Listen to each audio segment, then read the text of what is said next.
Hey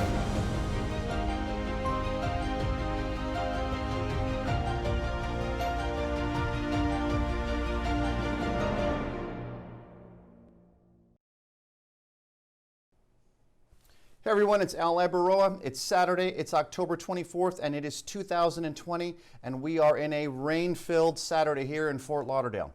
Well, the countdown continues. We have 2 big weeks ahead. For the kids, we've got Corona-ween on Saturday night and Fright Night for the adults on November 3rd, Election Day.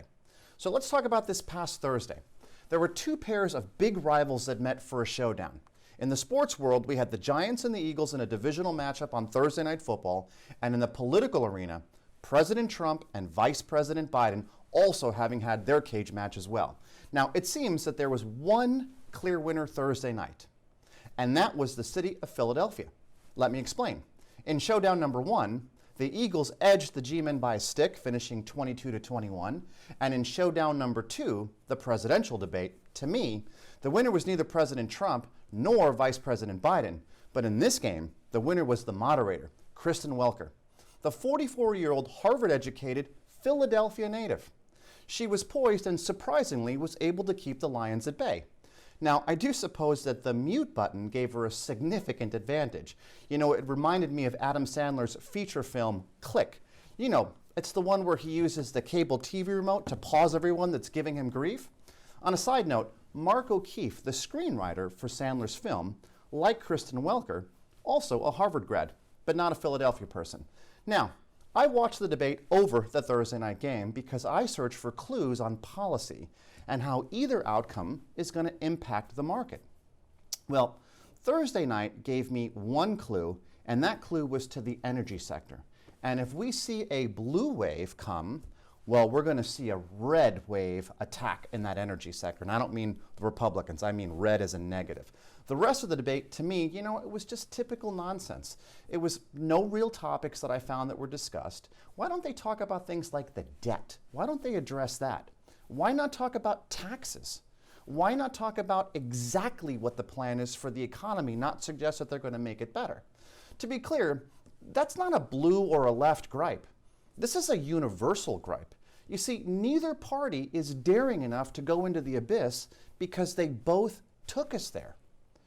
So let's talk about what else happened on Thursday. What we saw in the market was some really very interesting action. I'm actually torn as to whether I think it was positive or negative, but I'll tell you, it's got the makings of glory. Now, if you've been watching my post, you'll recall that in one of my last month's notes, I mentioned that I saw some really positive follow-through action from that correction in September. Though if I'd had my druthers, I would have preferred a little more time to build upon in that basing action that seemed to have formed. Well, what we've seen over the last 4 weeks, and more specifically the last week, appears to be another potential basing action. Yet, we're seeing some really clear shifts in certain sectors. So, turn your attention to the home builders, and on Thursday, you'll see that there were some sad songs to be sung. Big names like D.R. Horton, symbol DHI, Toll Brothers, symbol TOL, Lennar, symbol LEN, just to name a few, well, they had slashed their 50-day moving average. And that type of action leaves for a weak foundation for price behavior to build up from. Yet, certain flags are forming in the indices and in select leadership. So if you're a chart watcher, take a peek at what you see in the NASDAQ 100. Take a look at the composite.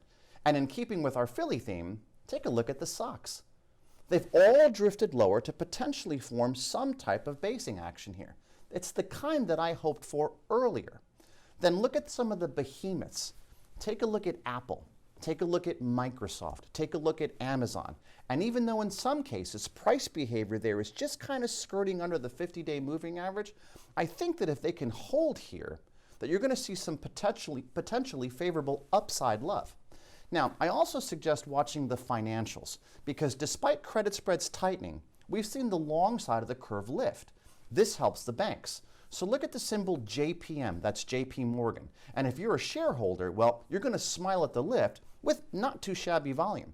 Look at the regionals and you'll see the guest list at JP Morgan's cocktail hour. They too are benefiting from the long side of the curve. Now, having said all that, because we're at this inflection point, as always, you need to monitor your risk. You need to know what you're going to do when changes are warranted. And remember, correlation kills diversification. You're not likely to be protected in just a strategic asset allocation. The thesis of my 28-year career has been centered on risk mitigations, and I just don't believe that a strategic asset allocation alone will manage that for you.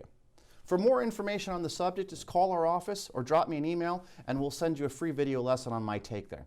As always, I'm Abaroa. This is Financial Intelligence Training. Thanks for watching, everyone. Have a great day.